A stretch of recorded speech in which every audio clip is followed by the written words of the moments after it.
The air in containment cell 734 was a study in sterile perfection.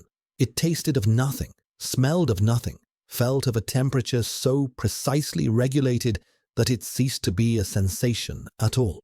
It was the architectural equivalent of silence, a void designed to purify. Subject 734, known in the brittle, forgotten language of his past as Elian, sat on the edge of the molded polymer slab that served as his bed. His posture was a testament to his conditioning. Spine straight, hands resting palms down on his knees, gaze fixed on the seamless, pearl-grey wall opposite him. He breathed in the manufactured emptiness, a slow, metered rhythm that matched the faint, pulsing glow of the indicator light above his door. In, out. A biological function, stripped of feeling. He was not a person. He was a subject. He was a collection of biometrics, a data stream fed into the Enclave's vast, analytical mind. His heart rate, his respiration, the micro fluctuations in his skin temperature, all were monitored, quantified, and judged against a baseline of perfect compliance. He was, by every metric, a failure. The flaw was not in his mind, which had been meticulously sculpted by years of psychochemical reconditioning, nor in his body, which was maintained at peak physical efficiency. The flaw was elemental. It was his scent. Even now, clamped tight by the magnetic collar around his neck, a whisper of it sometimes escaped. Rain on dry earth, crushed lavender, a wild, untamed thing that had no place in this world of polished steel and filtered air. It was a ghost of the world before, a world he could only access in fractured, painful shards of dream. The indicator light shifted from pearl grey to a clinical, piercing white. A summons. Elian rose without thought, the movement fluid and instantaneous, a reflex honed by 1,000 repetitions. He crossed the small space, his bare feet making no sound on the floor, and stood before the door, waiting for the hiss of its release. He did not anticipate. He did not fear. He simply existed in the space between commands, a state of suspended being. The door slid open, revealing a corridor that was an exact replica of his cell's interior, the same seamless grey, the same dispassionate light. 2 enforcers, clad in matte black tactical gear that absorbed the light and all sense of their humanity, flanked the doorway. They were alphas, their presence a low, oppressive hum of controlled power, their sense suppressed to a faint, antiseptic sharpness. They did not speak. They did not need to. Their stillness was a command.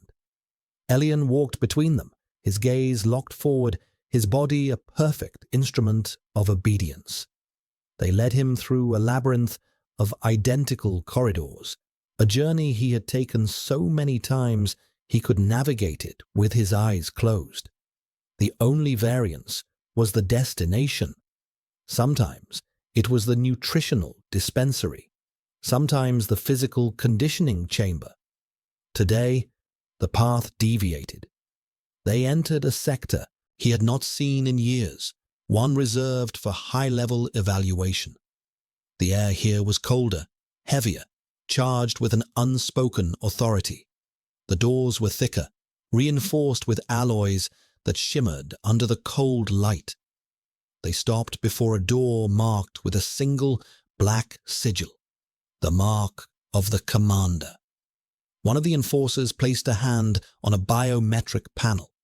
The door slid open, not with a hiss, but with a deep, resonant hum, revealing a room that was starkly different from the rest of the enclave.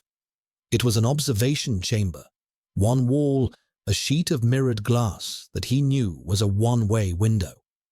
In the center of the room was a single chair, chrome and black leather, bolted to the floor, and standing beside it, silhouetted against the mirror's cold reflection, was him.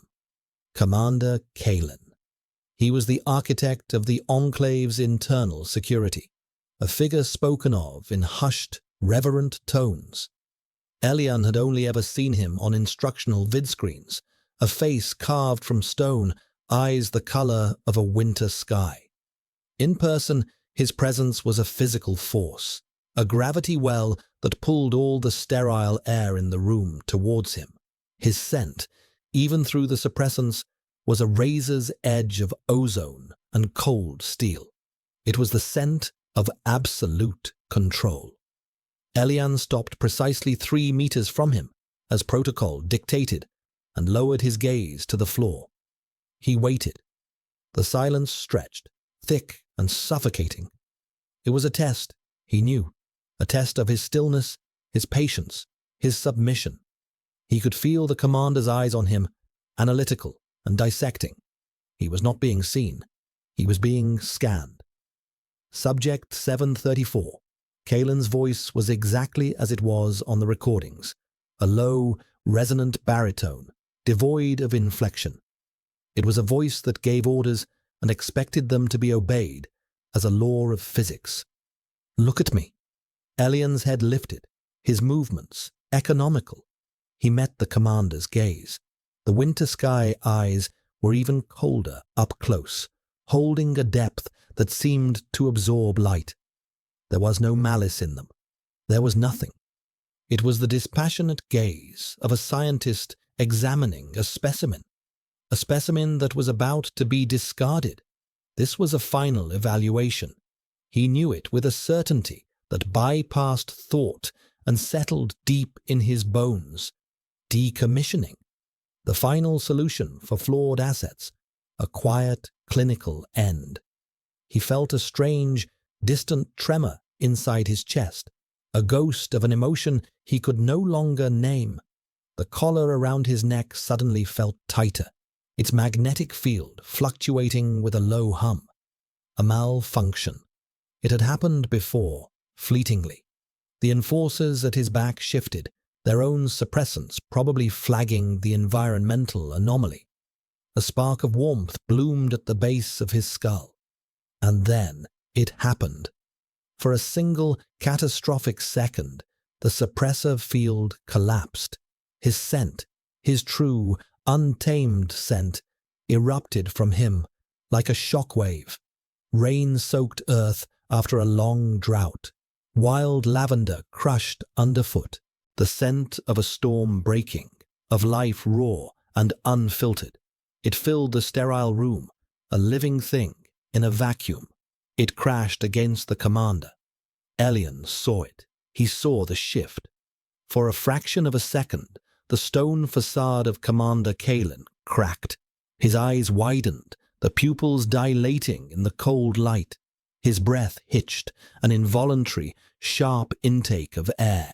The disciplined lines of his body went rigid, not with aggression, but with something akin to shock. The air around the commander shimmered, his own suppressed scent flaring in response.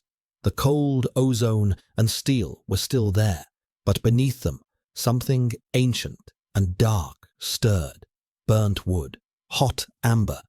A predator's growl translated into olfaction.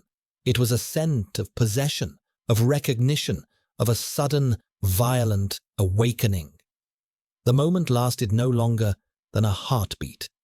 The collar's field snapped back into place, colder and tighter than before, extinguishing his scent as if it had never been. The room was sterile once more. The commander's scent retreated, locked back down under layers of chilling control.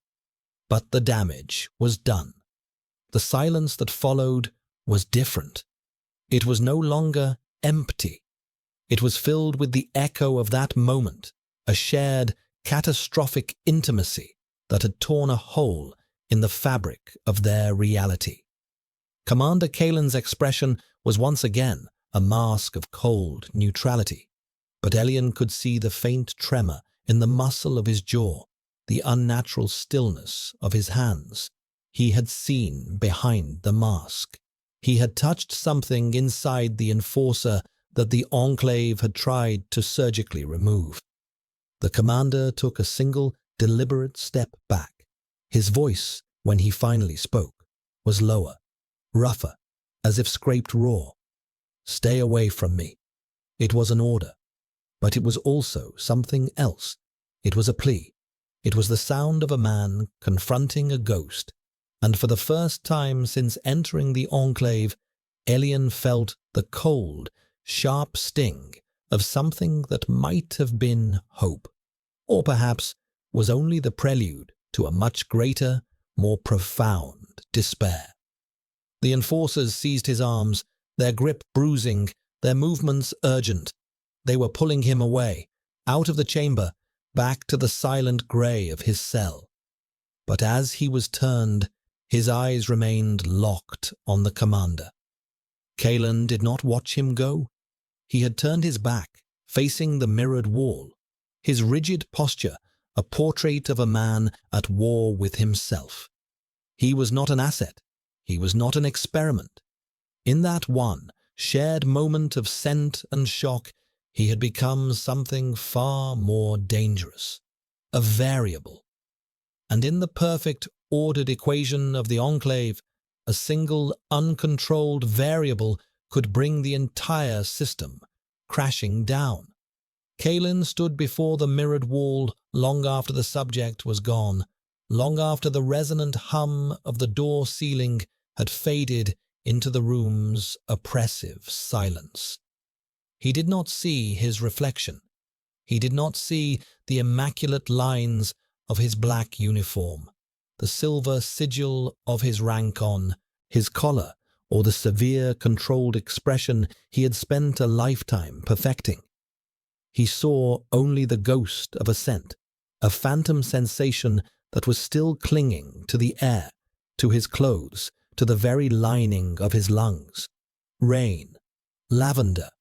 It was an impossible, organic intrusion into his world of sterile precision.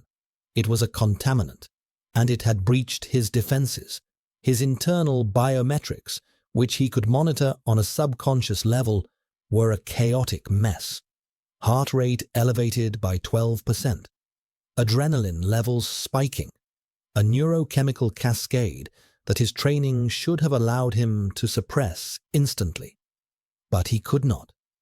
It felt as if a switch had been flipped deep within his primal brain, bypassing all the layers of conditioning, all the logic, all the discipline. The subject's scent had not merely been an odor. It had been a key, turning a lock in a part of himself he did not know existed. And the scent that had risen from him in response, the hot amber, the possessive, feral darkness, was a betrayal of everything he was. It was the scent of a raw, untamed alpha, not a commander of the Enclave. It was a biological failure of the highest order. He was compromised. He ran a hand over his face, the gesture stiff, unnatural. His skin felt too warm. He could still feel the shock of it, the way the world had narrowed to that single, overwhelming sensory input. It was more than just a scent. It was a feeling, a memory that was not a memory. It felt like coming home. The thought was so alien, so seditious, that his mind recoiled from it. Home was a concept, an abstraction used in early conditioning to foster loyalty to the Enclave. It was not a feeling. It was not a scent. He turned from the mirror and walked to the room's central console. With a few swift, precise gestures, he brought up Subject 734's file. The data scrolled across the screen, a life reduced to metrics and reports, classified as Omega. Designation 734. Origin redacted. Acquired during the Western Sector Purge, Cycle 34.2. Noted for anomalous olfactory signature. Resistant to standard scent suppression protocols. Multiple incidents of emotional dysregulation during early conditioning. Recommendation for decommissioning filed and rescinded 3 times. He was a persistent error in the system, a piece of faulty code that should have been deleted years ago. And now he had been assigned to Kalen for final disposition. It was supposed to be a formality, a simple review of the data, a brief physical observation, and the signing of an order. Clean, efficient, final. But the data on the screen felt hollow, meaningless. It could not capture the reality of what had just happened in this room. It could not quantify the way the subject's eyes, a deep, guarded grey, had met his. There was a stillness in him, a profound resignation that Kalen had initially mistaken for perfect compliance.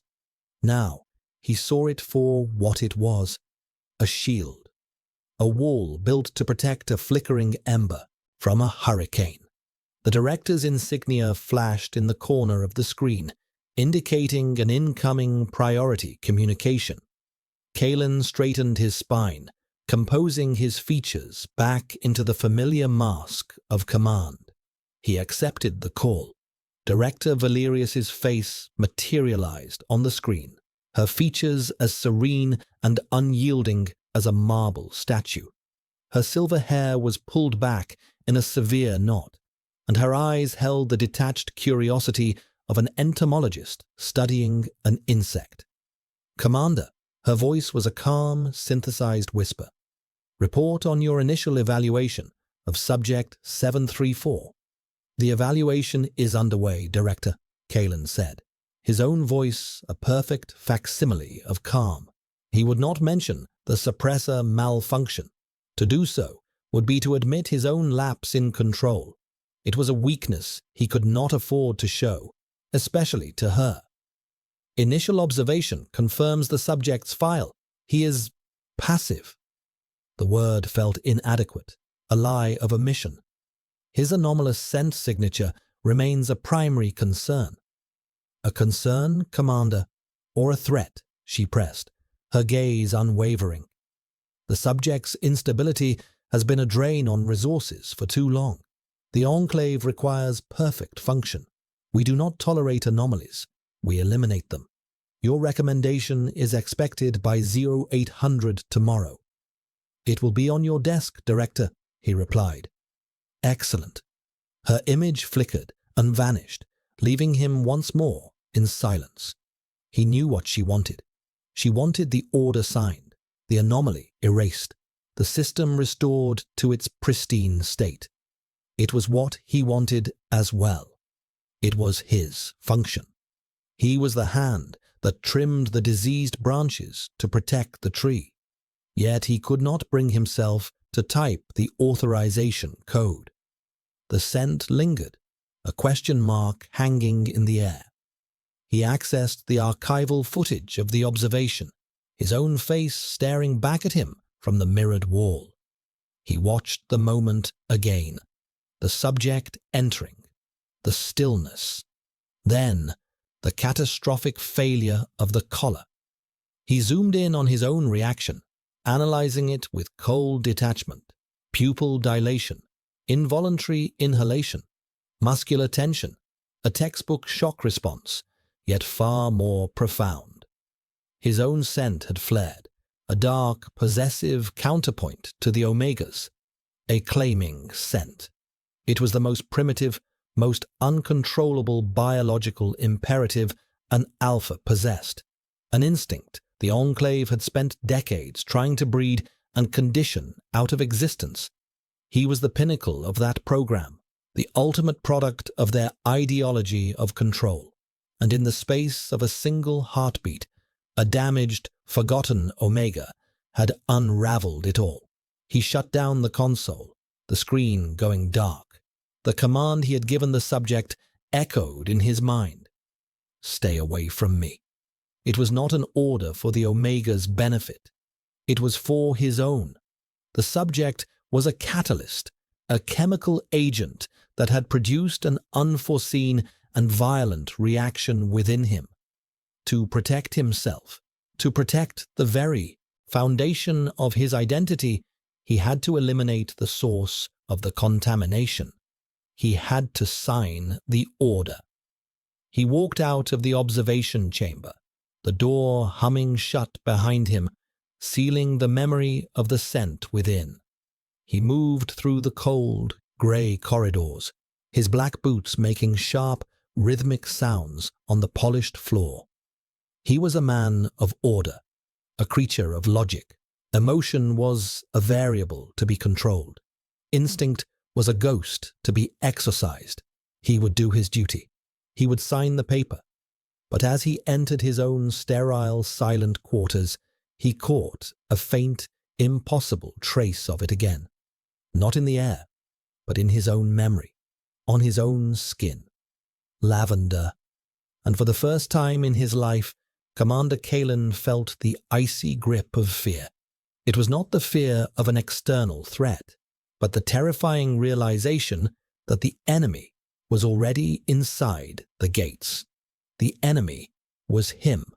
The order for decommissioning lay waiting in his queue, a single line of code that would end a life. He had authorized hundreds of them without a moment's hesitation. But this one was different. This one felt like an amputation. The return to the cell was a blur of rough hands and silent, oppressive force. Elian did not resist. He moved as he was made to move, a puppet whose strings were held by the Enclave. But inside, behind the shield of his compliance, a storm was raging. The commander's scent. It was seared into his memory, a brand of hot amber and ozone on his soul. It had answered his own, not with aggression, but with a terrifying, possessive recognition that had shaken him to his core. He had spent years learning to be nothing, to feel nothing, to smell of nothing. He had learned to fear the wildness inside him, the scent that marked him as defective. But when it had burst forth, it had not been met with clinical disgust. It had been met with a response so primal it felt like a physical blow. The commander had been affected. The man of steel had a crack in his armor, and that knowledge was more dangerous than any punishment the Enclave could devise. In his cell, the silence was no longer a comfort. It was a canvas, and his mind painted it with the memory of those winter sky eyes widening in shock. He sat on his slab, hands on his knees, assuming the position of perfect stillness, but his heart hammered against his ribs, a frantic, rebellious drum. He could still smell it on himself, the ghost of the commander's answering scent, a dark, protective fire that had flared for a moment before being smothered. "Stay away from me." The words had been a command, but the scent had said something else entirely. It had said, "mine." The contradiction was a splinter in his mind. He closed his eyes, and the fractured images came, as they often did after moments of stress. Not memories, but sensory fragments. The feeling of warm sun on his skin. The scent of damp soil, richer and more alive than his own scent ghost. The sound of a voice, low and young, humming a tune he all couldn't place. And a feeling of safety so profound it made his current existence feel like a waking death.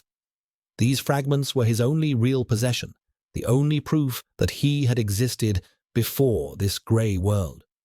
The Enclave doctors had called them post-conditioning neuro-artifacts, meaningless echoes of a mind being wiped clean.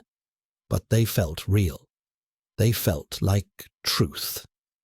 A soft chime sounded, and a compartment in the wall slid open, revealing his evening nutrient paste. He took the tube, his movements automated. The paste was grey, tasteless, and scientifically formulated for optimal biological function. He squeezed the contents into his mouth, the process purely mechanical. As he ate, a new sensation bloomed in his mind. It was not one of his usual memory shards. This was different. It was a phantom feeling, a sense of being watched not by cameras, but by a focused, intense consciousness. It was a cold, analytical presence, yet beneath it there was a current of something else. Confusion, fear. He realized with a jolt that felt like ice water in his veins. It was the commander. He was being observed, not just on a screen, but through some deeper, more invasive channel. Was this a new function of the Enclave's surveillance? Or was it something else? Something that had been forged in that moment of shared, catastrophic scent release. An empathic link. A bond. The idea was absurd. A fantasy from the romantic fiction that was strictly forbidden. Bonds were primitive, chaotic, the antithesis of the Enclave's ordered society. And yet, the feeling was undeniable. He could feel Kalen's turmoil as a faint, dissonant hum at the edge of his own consciousness. He could feel the man wrestling with a decision, his cold logic battling a rising tide of instinct. He was deciding his fate, decommissioning. The word was a final, silent scream in his mind. He was going to die. He was going to be erased because his very existence was a disruption to the commander's perfect, ordered world. A bitter, unfamiliar taste rose in his throat. It was not the nutrient paste. It was defiance. It was a small, hard kernel of anger that had survived all the years of conditioning. They had taken his name, his past, his freedom. They had tried to take his scent, and now they would take his life. But he had touched the untouchable commander. He had made the machine feel. That, he thought, with a strange, dark satisfaction, was a victory they could not erase. He finished the paste and placed the empty tube in the disposal unit. He lay down on the slab, turning to face the wall. He would not give the watching eyes the satisfaction of his fear. He would face his end with the same stillness he had faced his life. He closed his eyes, inviting the darkness. But instead of sleep, the dreams came, more vivid than ever before. He was in a field of lavender, the sun a warm weight on his shoulders. The air was thick with the scent of pollen and earth. He was small, a child, and he was not alone. A boy was with him, slightly older, with serious eyes the color of a stormy sky. The boy was building a small tower of flat stones, his concentration absolute. A shadow fell over them, long and terrible. The sound of machines, of shouting. The boy looked up, his face pale with fear. He grabbed Elian's hand, his grip tight. "Don't be scared," the boy whispered, his voice trembling despite his words. "I won't let them take you." The boy's scent, even then, was sharp and protective. Ozone, the smell of a coming storm. Elian woke with a gasp, his body slick with a cold sweat. The cell was dark, the indicator light a dull, sleeping grey. The dream had been so real. The boy with the stormy eyes, the scent of ozone. Kalen. It couldn't be. It was impossible. The Enclave took children, but they wiped them. They erased every trace of their past, rebuilding them from the ground up as compliant assets. A shared past was not possible, and yet the feeling of the boy's hand in his, the whispered promise of protection, lingered like a physical touch. He could still feel the phantom pressure, the warmth. He sat up, his breath coming in ragged bursts. The empathic link, the hum of the commander's presence, was still there, but it had changed. The cold, analytical current was gone, replaced by a wave of raw, undiluted shock. Kalen had seen it. He had felt it. Through their impossible connection, his dream had bled into the commander's mind. The memory was no longer his alone. It was theirs. Elian pressed the heels of his hands against his eyes, trying to stop the world from spinning. He was not an asset. He was not an experiment. He was a memory, a living, breathing ghost from a past the commander had been forced to forget. And a ghost, he knew, could be far more dangerous than a simple flaw in the system. A ghost could haunt. A ghost could demand a reckoning. The cold dread of his impending death was replaced by something far more complex, a terrifying, electrifying current of possibility. His fate was no longer a simple administrative decision. It was now tied to the commander's own stolen history. And Kalen, the perfect enforcer, the man of absolute control, was now faced with an impossible choice: erase the last living link to his own past, or defy the very system that had created him. The silence of the cell was no longer empty. It was filled with the deafening sound of a choice being made. The dream was not a dream. It was an invasion. Kalen was in his meditation chamber, a sensory deprivation tank designed to purge the mind of all external stimuli and restore perfect cognitive balance. He was supposed to be floating in silent, temperature-neutral darkness. He was supposed to be erasing the memory of the Omega's scent, reasserting his control, recalibrating his internal state. Instead, he was drowning in sunlight and the smell of lavender.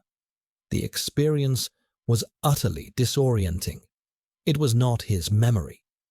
The Shom perspective was low to the ground, the world seen through the eyes of a child.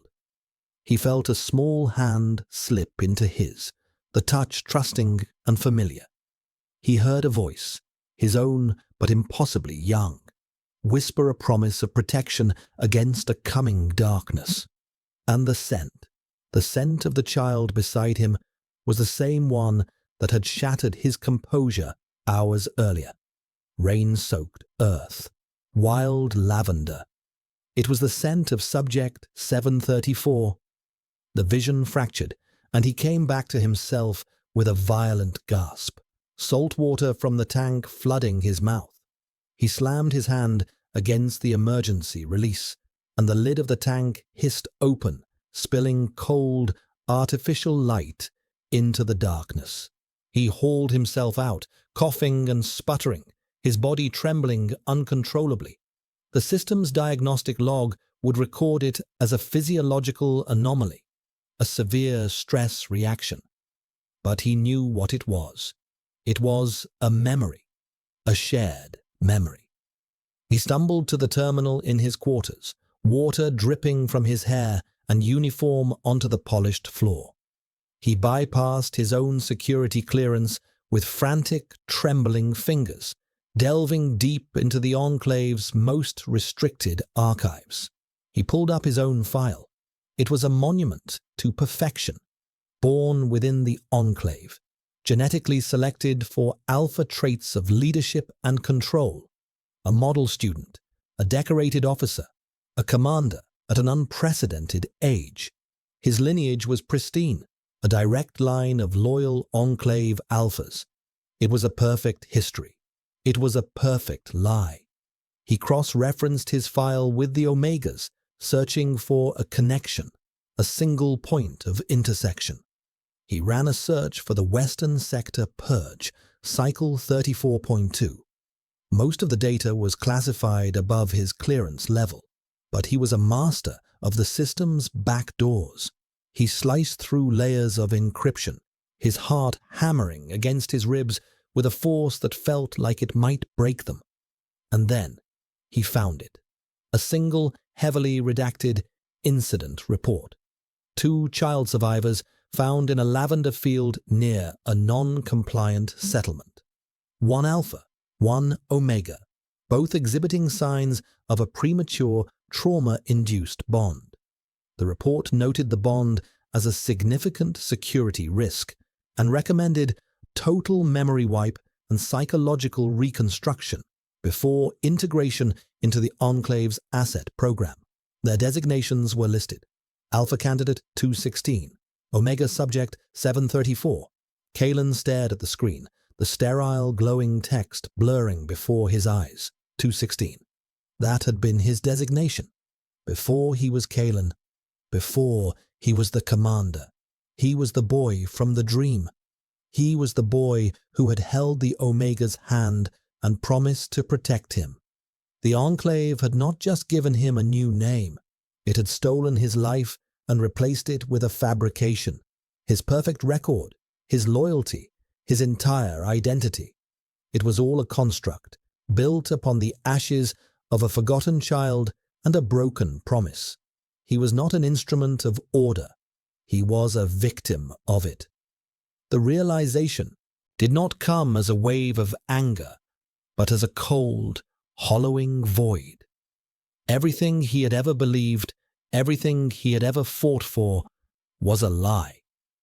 He looked at his hands, seeing not the disciplined hands of a commander, but the hands of a boy who had failed to keep his word.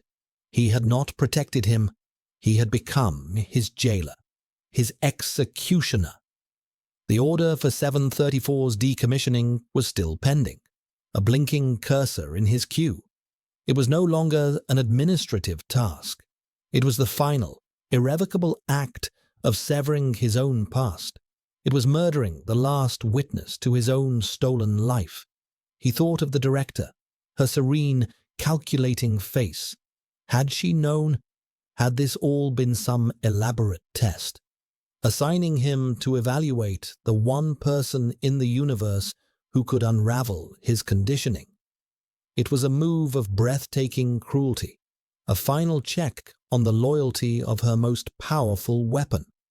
She was testing to see if any part of the boy remained buried beneath the commander.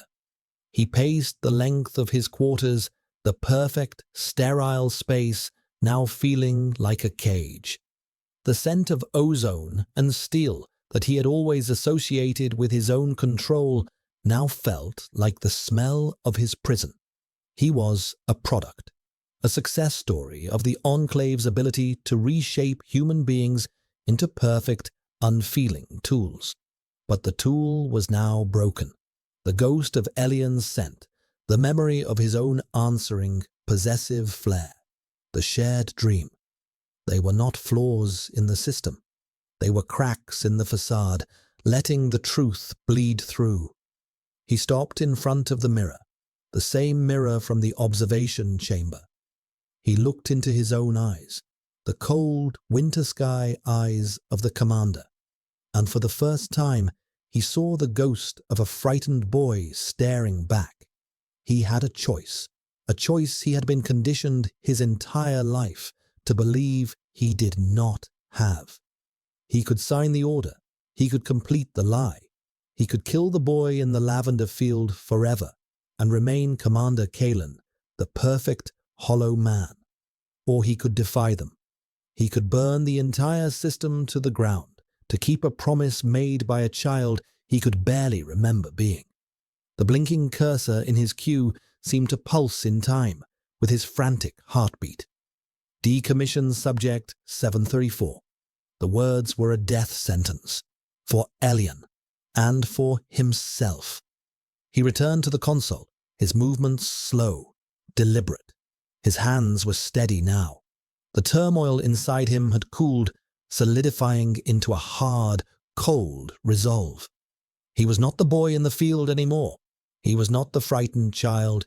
He was the commander of the Enclave. And he would use the power they had given him to undo the damage they had done. He would not be their weapon. He would be his own. He placed his hand on the biometric scanner, his identity confirmed with a soft chime. He pulled up the decommissioning order. He did not delete it. He did not refuse it.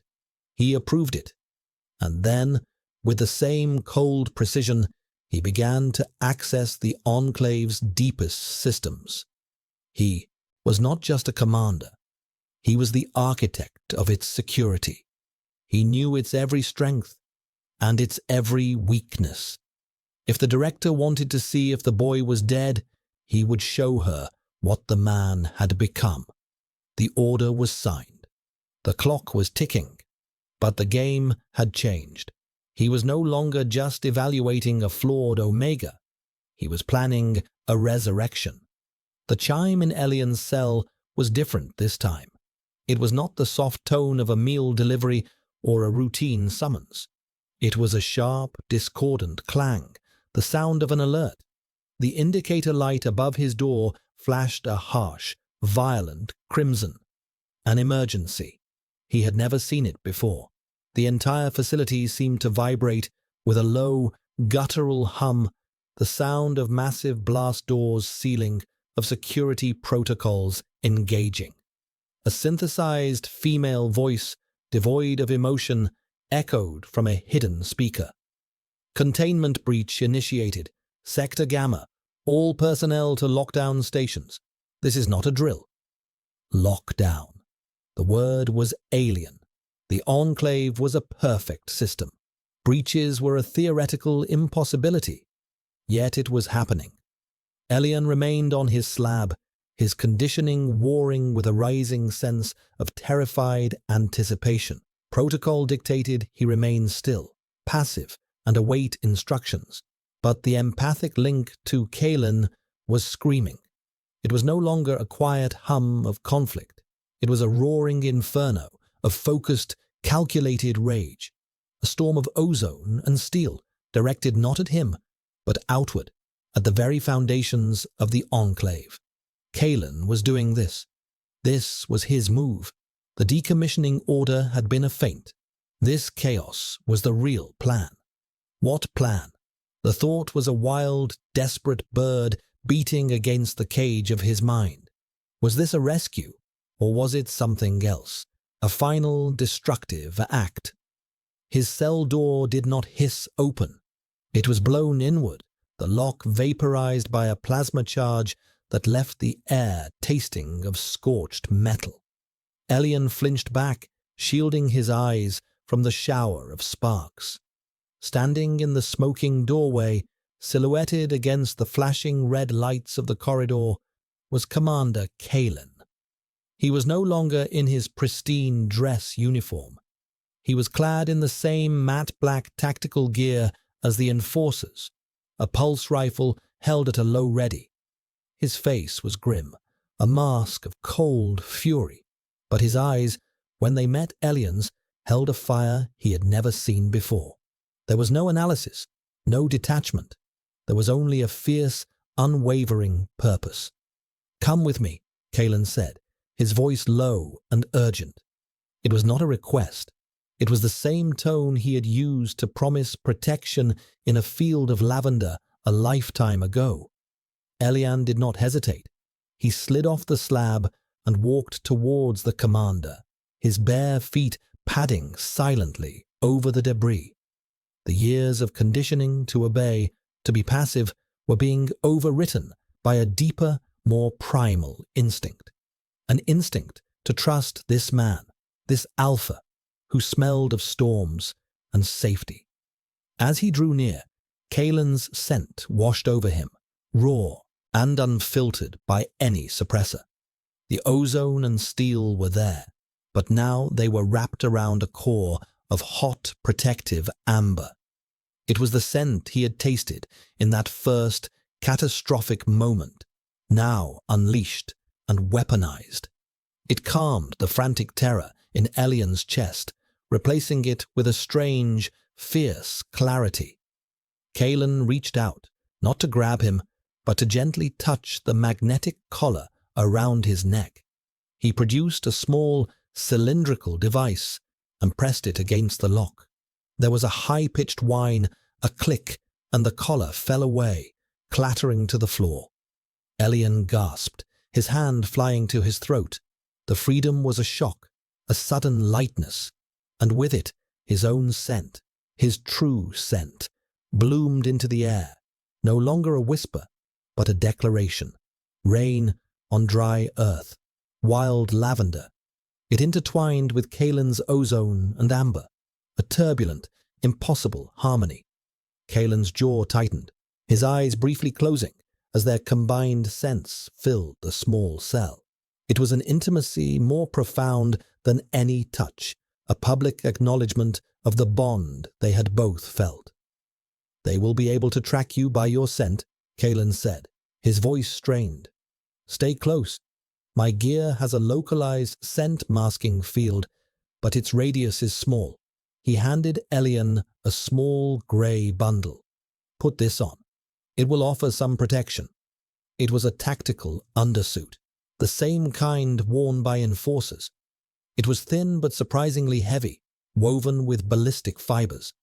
As Elian pulled it on, he felt Kalen's gaze on him. A brief, unguarded moment of something that looked like pain, like regret, for what he had been, for what they had made him into. They moved out into the corridor. The lockdown was in full effect. Red lights strobed, casting long, dancing shadows. The air was filled with the sound of alarms and distant, muffled shouts. It was a world plunged into chaos, a direct violation of every principle the Enclave stood for, and Kalen was navigating it with the calm, deadly grace of a predator in its own territory. He had not just caused the chaos, he was conducting it. I triggered a false biocontaminant alert in the lower levels, Kalen explained in a low murmur as they moved swiftly down the corridor. Most of the enforcer teams are being diverted there. It will buy us time, but not much. The director is no fool. She will realize this is a targeted extraction. Extraction. The word was foreign on Elian's tongue. Where are we going? Out, Kalen said, the single word hanging in the air with the weight of an impossible dream. Out. Beyond the grey walls, beyond the filtered air, beyond the life he had always known. They reached an intersection. Kalen flattened himself against the wall, gesturing for Elian to do the same. Two enforcers appeared at the far end of the corridor, their rifles sweeping the area. They were moving with purpose against the main flow of personnel. They were hunting. Elian felt a surge of panic, cold and sharp. His scent, he feared, was a beacon. He instinctively tried to suppress it, a conditioned reflex, but found he no longer knew how. It was just part of him. Kalen seemed to sense his fear. His scent intensified, the amber note deepening, a silent olfactory command to stay calm. Then Kalen did something unexpected.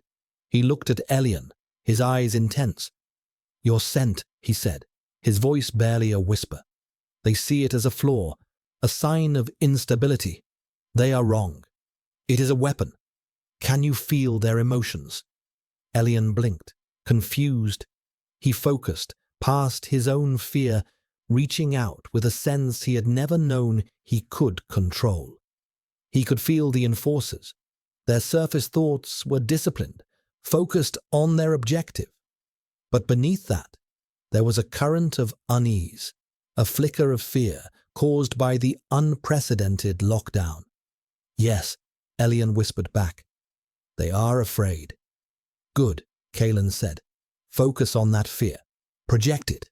Use your scent not as a beacon, but as a wave. Disorient them." It was an insane command, to use the very thing he had been punished for his entire life as a tool. But looking at Kalen's unwavering expression, he believed it was possible. He closed his eyes, took a deep breath, and focused on the enforcer's fear. He remembered his own panic attacks, the feeling of the world closing in, of his breath catching in his throat. He poured that feeling, that suffocating terror, into his scent and pushed it down the corridor. The effect was immediate. One of the enforcers stumbled, his hand going to his head. The other shook his head, looking around wildly, his rifle wavering. Their discipline, their perfect conditioning, was being assaulted on a primal, biological level. They were experiencing a sudden, inexplicable wave of panic. Kalen moved. He was a blur of black, silent, and impossibly fast. He disabled both enforcers with precise, non-lethal strikes to their necks, their bodies slumping to the floor before they could even raise an alarm. He took their sidearms and pressed one into Elian's hand. The weapon was cold, heavy, and felt utterly wrong in his grasp. "You may need it," Kalen said, his face unreadable. He looked at Elian, at the way his own scent was now a tangible force in the air. A flicker of something. Awe, perhaps, crossed his features. "The system sees chaos in you," he murmured, almost to himself. "I am beginning to think it is the only thing that makes sense." They continued on, deeper into the bowels of the enclave. They were no longer just a commander and his subject. They were two fugitives, two ghosts from a forgotten past, fighting their way out of the tomb that had been built for them. And for the first time, surrounded by the chaos and violence of their escape, Elian felt a sliver of something he had only ever experienced in his fractured dreams. He felt free. The escape was a descent into the enclave's mechanical heart. Kalen led them through service tunnels and maintenance shafts, a hidden geography he knew as intimately as the lines on his own hand. The air grew warmer, thick with the smell of ozone and hot machinery. The distant alarms were replaced by the rhythmic thrum of the facility's life support systems, a colossal, sleeping beast they were trying to sneak past. Elian's hand was slick with sweat around the grip of the pulse pistol. He had never held a weapon, never conceived of a reality where he would need to. His role was to be pliant, to be passive. But following the dark, determined shape of Kalen through the labyrinthine tunnels, he felt a new, unfamiliar resolve hardening within him. Every step was an act of rebellion. Every breath of unfiltered air was a taste of defiance. They emerged from a maintenance hatch into a vast, cavernous chamber. It was the central data hub, a cathedral of information. Towers of servers rose into the darkness like monoliths, their surfaces crawling with rivers of silent, blue light. A suspended walkway circled the chamber's perimeter, and standing in the center of it, bathed in the ethereal glow of the data streams, was Director Valerius. She was not alone. She was flanked by 4 elite Praetorian guards, their armor a polished, menacing silver that reflected the blue light, their faces hidden behind impassive helmets. They had not been diverted. She had been waiting for them. Commander Kalen. Her voice echoed in the vast space, still calm, still serene, but with an edge like shattered glass. A predictable, if disappointing, emotional response. You have allowed a flawed asset to compromise 17 years of meticulous conditioning. Kalen stepped forward, placing himself slightly in front of Elian. He raised his rifle, the movement fluid and unhurried. The conditioning was the flaw, Director. The asset was the truth. Truth? Valerius gave a small, condescending smile. Truth is order, stability, the elimination of chaotic variables like him, like the boy you used to be. So she had known. She had known everything. This was not just a test. It was a trap, sprung with perfect precision. "You were my greatest success, Kalen," she continued, her voice resonating with a cold, maternal disappointment. Proof that history can be erased, that sentiment can be excised, that a perfect, loyal instrument can be forged from broken parts. But it seems a ghost from the past was all it took for the cracks to show. "You didn't erase him." Kalen's voice was a low growl, the sound of a gathering storm. "You buried him, and you forgot that a foundation built on graves is never stable." He spared a quick glance back at Elian. "The main atmospheric vents are behind her. If we can reach them, the primary filtration system will mask our scent trail across the outer sectors. It's our only way out. Surrender the Omega, Kalen. The director's voice was a silken command. And I may be able to salvage your career. We can correct this lapse, recondition you both. This nostalgic rebellion can be forgotten. Forget. The word was a slap. Forget the lavender field. Forget the promise. Forget the truth of who they were. Elian felt a surge of cold fury.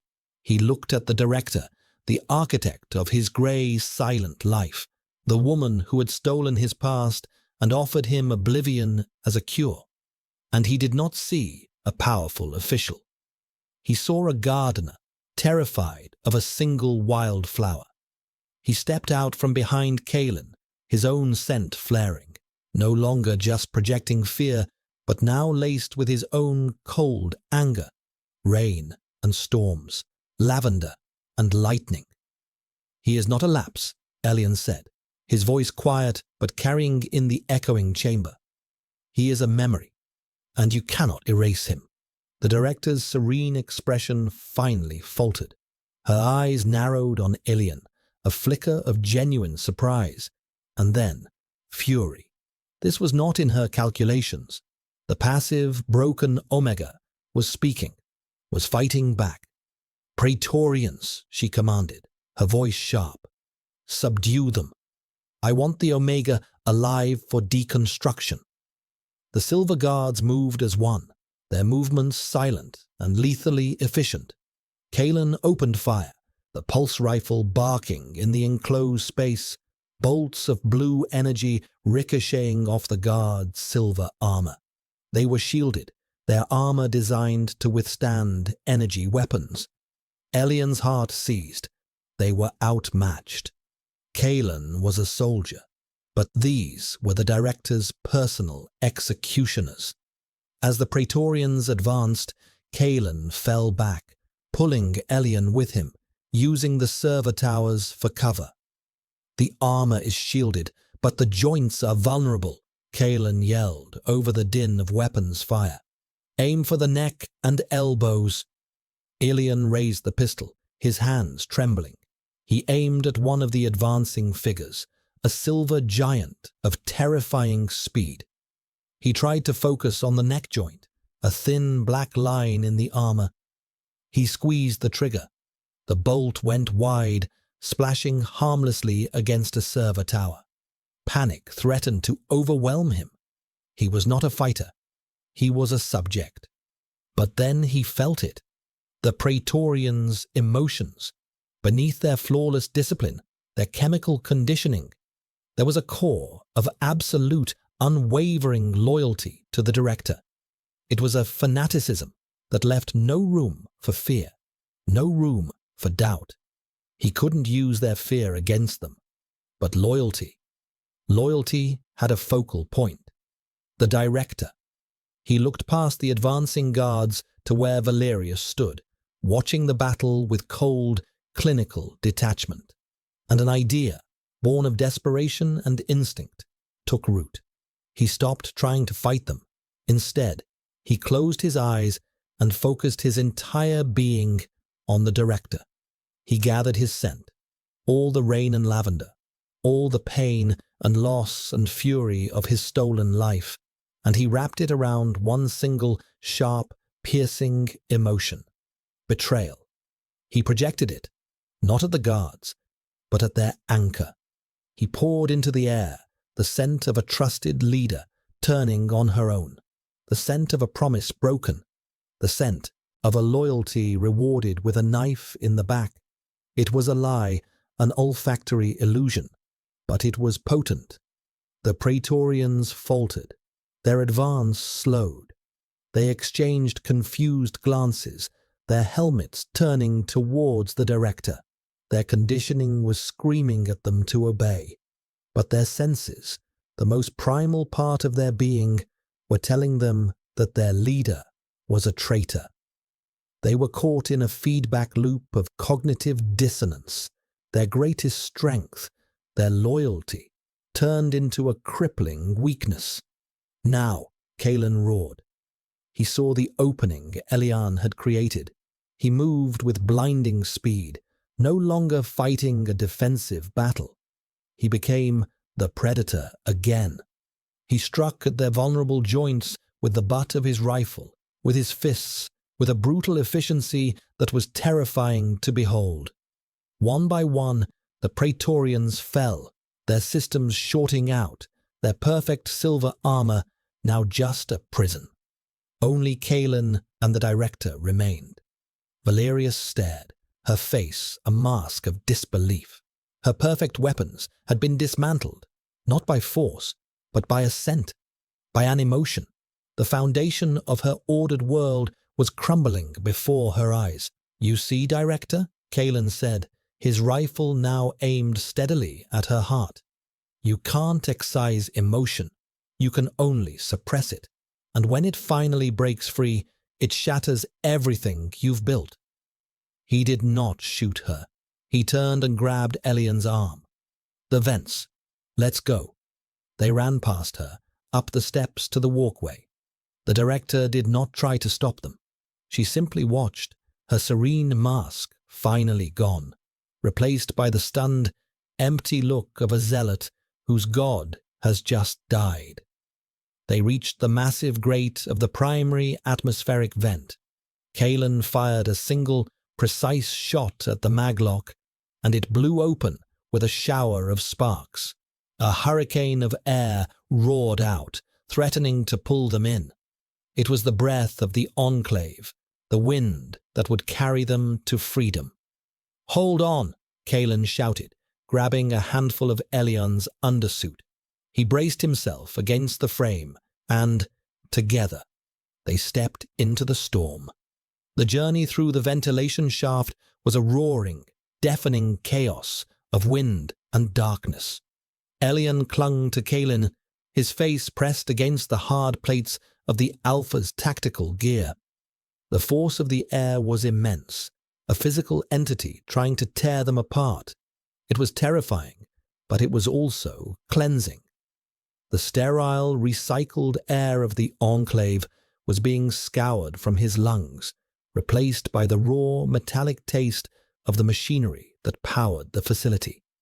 He could feel the vibrations of the entire complex around him, a dying beast shuddering in its death throes. Kaelin's grip was an anchor in the storm, his strength absolute. His scent, even in the gale, was a fortress of ozone and amber, a shield against the chaos. After what felt like an eternity, the roaring began to subside, replaced by a gentler but still powerful flow of air. The tunnel widened, and a faint, grey light appeared ahead. They had reached an outlet, a place where the Enclave exhaled into the outer world.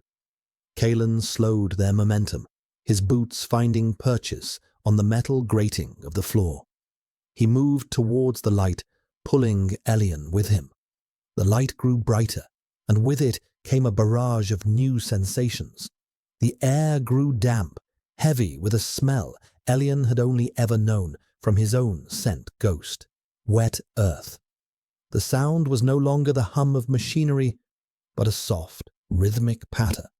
Kaelin pushed open a final grate, and they stumbled out, not onto a sterile platform, but onto soft, yielding ground. They were outside. The world was a symphony of grey. A low, heavy sky wept a steady, drizzling rain. The ground was a carpet of moss and dark, damp soil. Twisted, skeletal trees clawed at the mist-shrouded horizon. It was not the sun-drenched lavender field of his dreams. It was bleak, desolate, and utterly, breathtakingly beautiful. Elian sank to his knees, his hands sinking into the wet earth. He brought a palm to his face, inhaling the scent of it. It was real. This was real. The rain plastered his short hair to his scalp, trickling down his face in cool rivulets. He tilted his head back, letting the drops fall on his closed eyelids, washing away the last traces of the Enclave's sterile light. Kaelin stood beside him, a dark, silent sentinel. The rain ran down his face, but he seemed not to notice. He was scanning their surroundings, his rifle still held at the ready, his posture radiating attention that was at odds with the quiet peace of the landscape. His conditioning was still there, the instinct to analyze, to identify threats. "We need to find shelter," Kalen said, his voice rough. "They will send search parties, drones first, then ground teams. The rain will help mask our heat signatures and scent, but not for long." He looked down at Elian, at the Omega kneeling in the mud, experiencing the world for the first time. A complex emotion flickered in his eyes, a deep, aching sorrow mixed with a fierce, protective tenderness. He reached down, offering a hand. "We have to keep moving." Elian took his hand. Kalen's grip was warm and solid. He pulled Elian to his feet, and for a moment they just stood there, two figures in black against a grey world, the rain falling around them. The bond between them was a quiet, thrumming current, no longer a source of shock or confusion, but a simple, undeniable fact. They found shelter in a ruin, the skeletal remains of what might have been a pre-enclave dwelling. Crumbling concrete walls provided a meager shield from the wind and rain. A section of collapsed roof had created a small, dry alcove. It was dark and cold, but it was safe. Kalen methodically secured the perimeter, his movements economical and precise. He then turned his attention to Elian, who was shivering, his thin undersuit soaked through.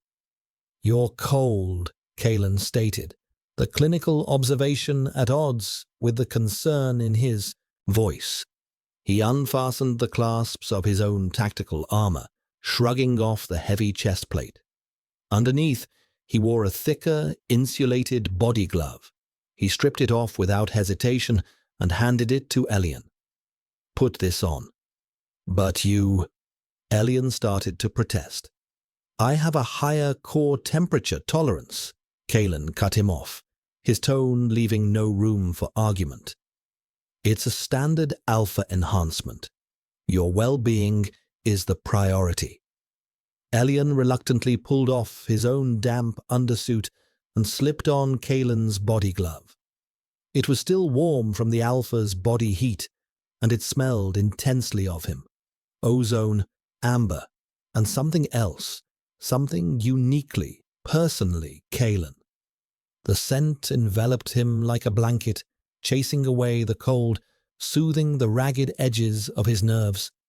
He saw a dark stain spreading on the grey fabric of Kalen's undershirt, near his side. "You're hurt," Elian said, his voice sharp with alarm. Kalen glanced down, his expression dismissive.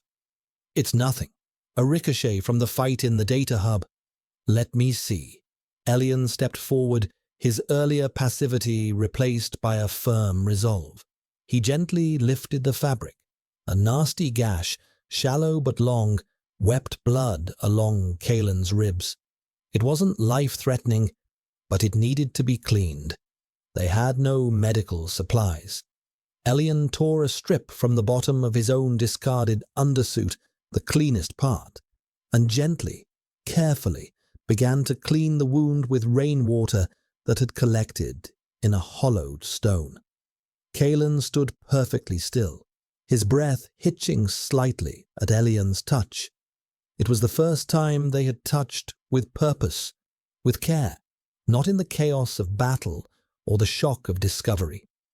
Elian's fingers were gentle against his skin, his focus absolute. In the dim grey light of their makeshift shelter, the roles were reversed. Elian, the fragile Omega, was the caregiver. Kalen, the powerful Alpha, was the one who was vulnerable. When the wound was clean, Elian pressed the fabric against it, applying pressure. He looked up, his grey eyes meeting Kalen's. The silence was thick with unspoken words, with the weight of their shared past and their uncertain future. "Thank you," Elian whispered, the words feeling inadequate, "for coming back for me." Kalen's gaze was intense, his winter sky eyes holding a universe of regret. "I was keeping a promise," he said, his voice low and strained. "I was just late." Elian's heart ached at the pain in his voice.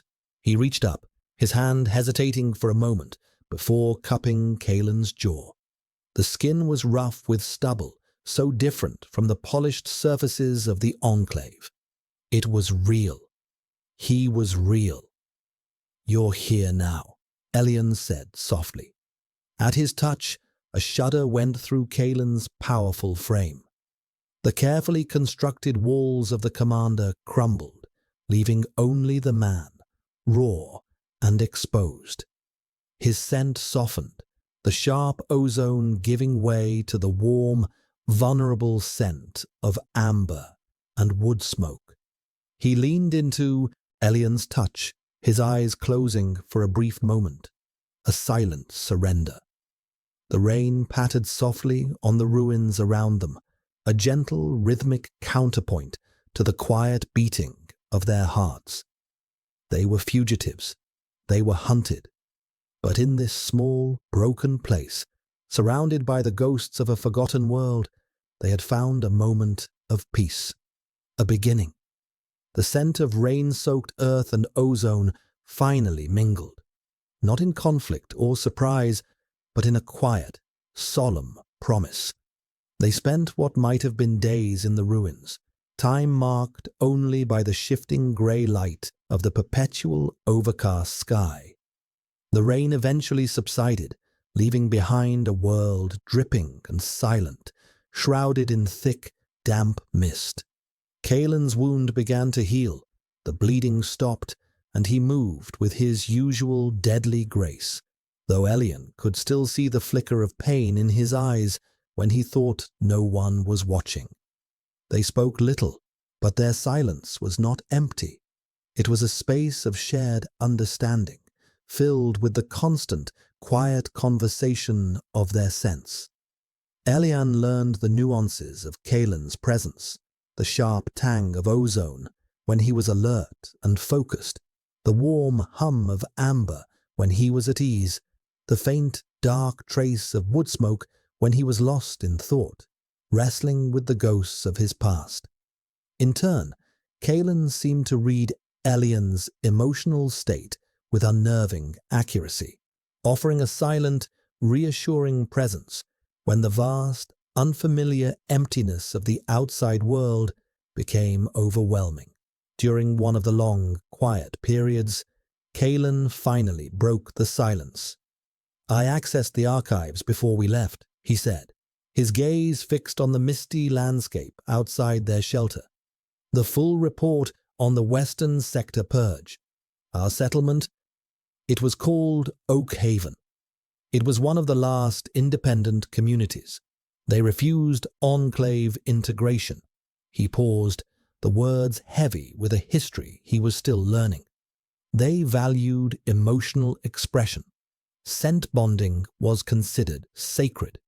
The enclave classified it as a primitive, destabilizing social structure. They didn't just purge a settlement. They purged a philosophy. Elian listened, his heart aching for a home he couldn't remember. Oak Haven. The name itself felt like a gentle memory, a whisper of warmth and safety. "The report said we were found in a lavender field," Kalen continued, his voice tight. "You were hiding. I was shielding you." He finally turned to look at Elian, his eyes filled with a profound, desolate grief. "My parents were the leaders of the resistance. They died defending the settlement. Your parents, I don't know. The records were incomplete. All I know is that in the end, it was just us." The pieces of Elian's fractured dreams clicked into place. The feeling of safety, the scent of ozone, the whispered promise. It was all real.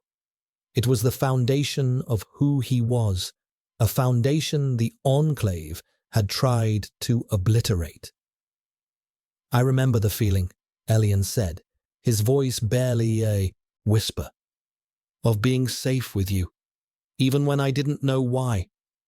A single tear traced a path through the grime on Kalen's cheek. He didn't wipe it away. It was a foreign sensation, an emotion he was allowing himself to feel for the first time. "I failed you," he said, the words raw. "They took me, and they turned me into the very thing that destroyed our home. I became their perfect soldier. I enforced their sterile order. I almost erased you." "But you didn't," Elian insisted, moving closer to him. He placed a hand on Kalen's arm, his touch gentle but firm. "The part of you that made that promise, the boy in the field, he was never truly gone. He was just waiting. You saved me, Kalen." The use of his name, not his title, seemed to break something in him. Kalen's composure shattered, and he pulled Elian into a fierce, desperate embrace, his arms wrapped around him, holding him with a strength that was both protective and fragile. He buried his face in the crook of Elian's neck, inhaling his scent as if it were air itself. The cool, calm scent of lavender and rain seemed to soothe the storm raging within him. "Elian," he murmured, his voice thick with unshed tears. The name felt like a prayer, a rediscovery. For 17 years he had been subject 734, a number, a flaw. But to this man, he was Elian. He was real. Elian held him back, his own arms wrapping around Kalen's broad shoulders. He felt the tension, the years of repressed grief and guilt begin to seep out of the powerful Alpha. He was not just holding the commander. He was holding the broken boy from Oakhaven. He was offering the same comfort, the same safety that Kalen had once offered him. They stayed like that for a long time, two survivors clinging to each other in the ruins of a dead world. The strict, hierarchical designations of Alpha and Omega, of commander and subject, dissolved in the quiet intimacy of their shared history. They were just Kalen and Elian. It was enough. Later, as a pale, watery light began to signal another day, Kalen laid out a plan. "The drones will be sweeping this region in grids. We can't stay here. There are old trade routes, pre-Enclave, that lead north into the mountains. They aren't on any of the Enclave's maps. If we can reach them, we might have a chance." It was a slim hope, a desperate gamble, but it was more than they had ever had before. It was a future. As they prepared to leave their small shelter, Kalen paused. He looked at Elian, a new light in his eyes. The haunted, grief-stricken look was still there, but it was tempered now with a quiet, determined resolve. "I spent my life believing that control was strength," he said softly. "That emotion was a weakness to be purged. I was wrong. What you did in the data hub, what you are, it isn't a flaw. It's a power the Enclave can't comprehend, and it terrifies them." He reached out and gently brushed a stray piece of debris from Elian's hair. "I don't know what we'll find out there, but whatever it is, we face it together. Together." The word settled in Elian's soul, a warm, solid weight. They stepped out of the ruins and into the mist, leaving the ghosts of their past behind. The world was vast, unknown, and dangerous. The Enclave would be hunting them. But for the first time, Elian was not afraid. He walked beside the man who had been his first protector, his scent of rain and lavender mingling with the ozone and amber of a storm. They were not running from the Enclave. They were walking toward a future they would build themselves. The air was cold, but for the first time in his life, Elian felt truly warm. The journey north was a brutal education in the realities of the world beyond the enclave's walls. The landscape was a patchwork of desolate beauty and industrial scars. They scavenged for food in the ruins of abandoned settlements, their stomachs slowly adjusting to the unfamiliar, real taste of preserved goods and edible plants Kalen identified from survival protocols he'd been forced to memorize but never use. Every day was a lesson in survival. Ilian, who had only ever known a world of regulated temperature and effortless sustenance, learned the sharp bite of true cold, the gnawing ache of real hunger, and the profound, bone-deep weariness that came from hours of trekking over unforgiving terrain. He learned to be quiet, to listen to the sounds of the wilderness, to read the signs of a coming storm in the clouds.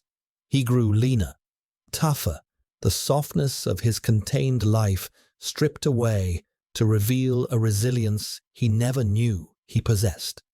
Kalen, in turn, was slowly shedding the skin of the commander. While his tactical skills and unwavering vigilance kept them alive, the rigid, unfeeling automaton was fading. He began to move with a looser, more natural grace. The harsh lines of his face softened when he watched Elian discover something new. The iridescent shimmer of a beetle's wing, the intricate pattern of frost on a dead leaf. Small, human moments began to break through his disciplined exterior. One evening, huddled by a small, smokeless fire Kalen had painstakingly built, Elian watched the flames dance. "I used to dream of fire," he said quietly. "But it was always destructive. Alarms. The purge. I never knew it could be warm." Kalen looked at him, the firelight casting flickering shadows on his face. "The Enclave teaches that all uncontrolled things are dangerous. Fire, emotion, nature, bonds. They build walls to keep the chaos out, but they only end up creating a prison." He reached out and poked the fire with a stick, sending a shower of sparks into the night air. They were wrong. There is a difference between chaos and life.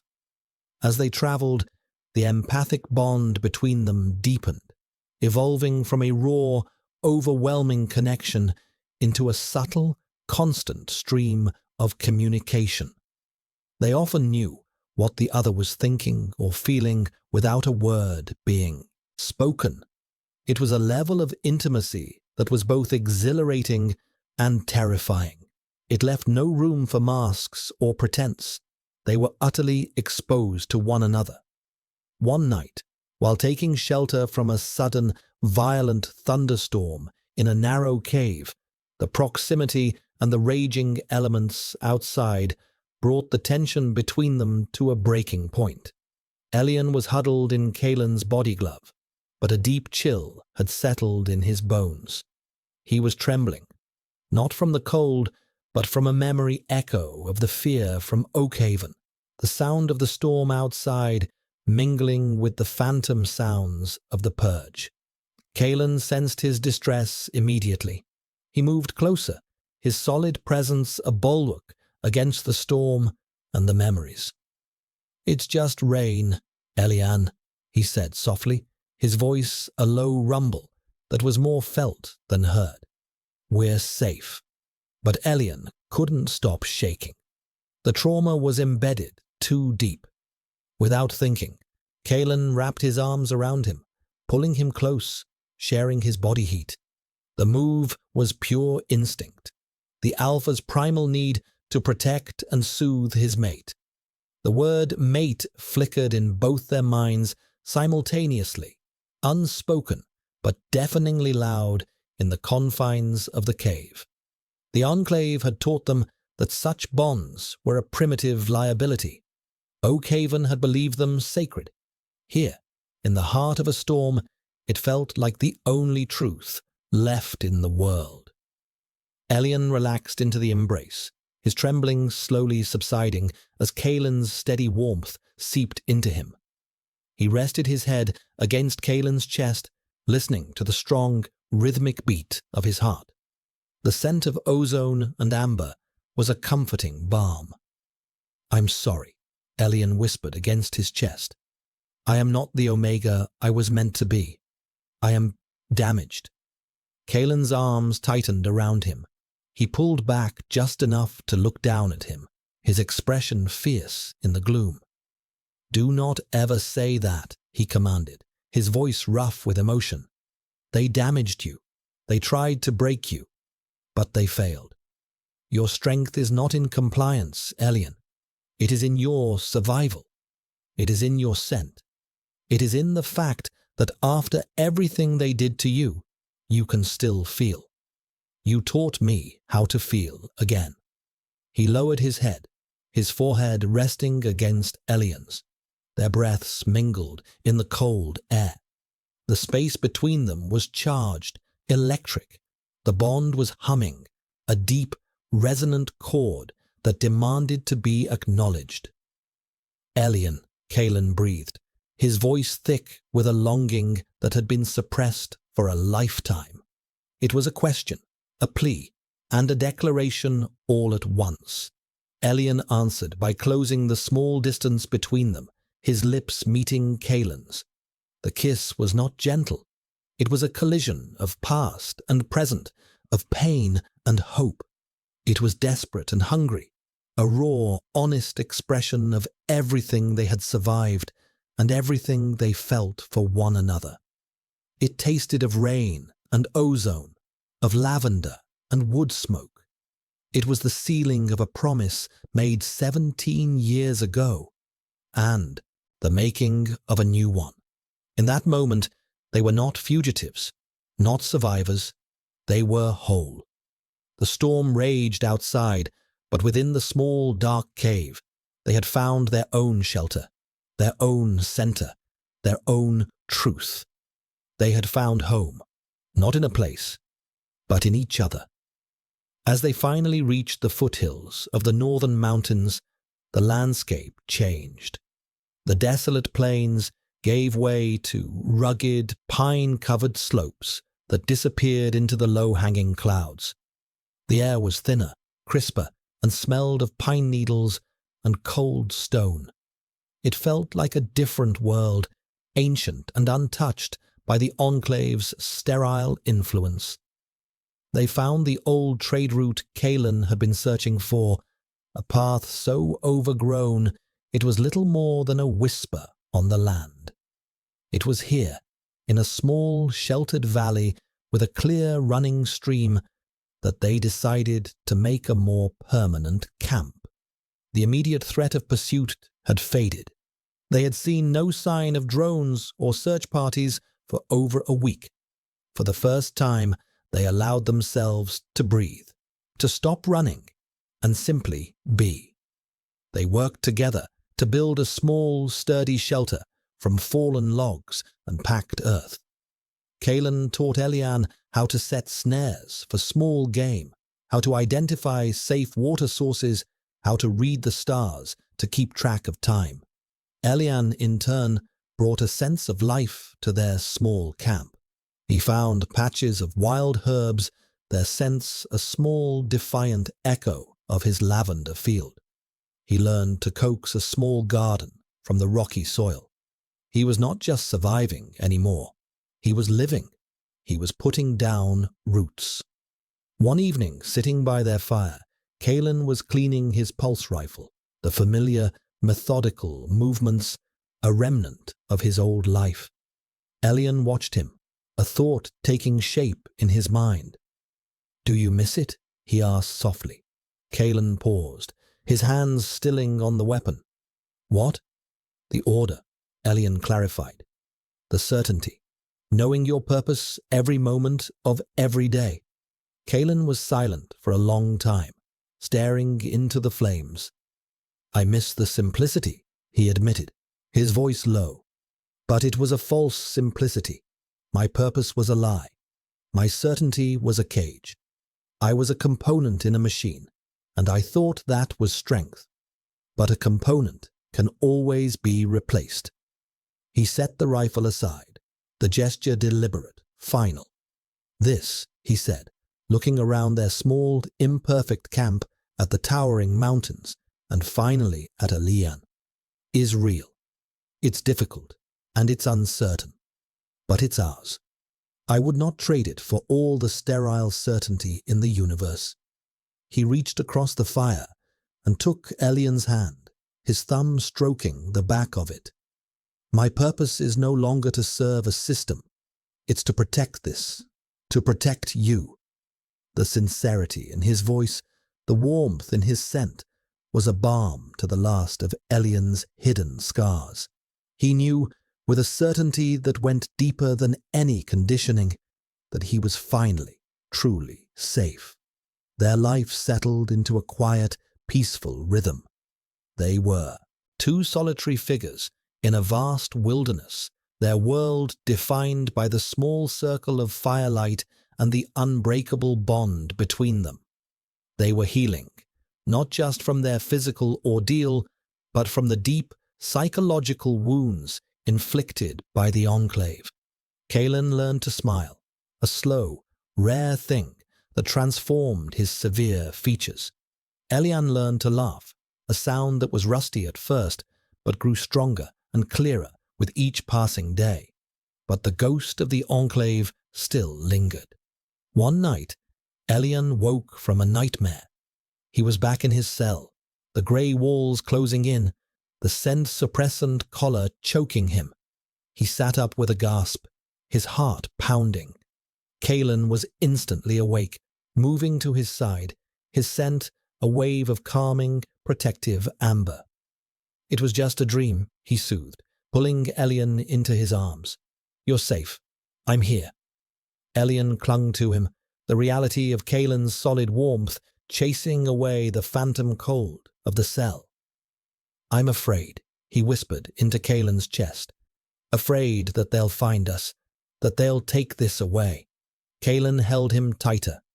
They will not find us, he said, his voice a low, fierce promise. And even if they did, they would not take you. I would burn their world to the ground before I let them lay a hand on you again.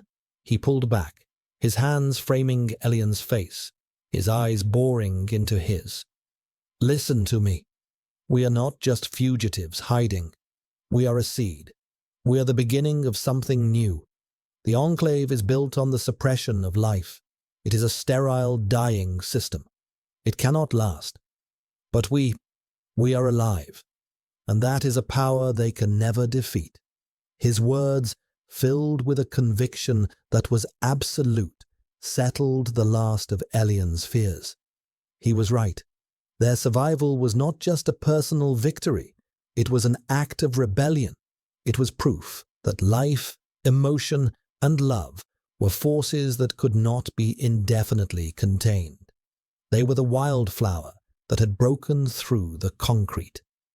As the first light of dawn crested the mountain peaks, painting the sky in soft shades of rose and gold, they stood together at the entrance to their shelter. It was the first true sunrise Elian had ever seen. The sheer, breathtaking beauty of it brought tears to his eyes. Kalen stood behind him, his arms wrapped around his waist, his chin resting on his shoulder. They watched the sun climb higher, bathing their small valley in warm, golden light. Kalen's scent was no longer just sterile ozone. It was rich with the smell of amber and pine, the scent of a guardian, a protector, a mate. Elian's scent was no longer a flaw, a sign of instability.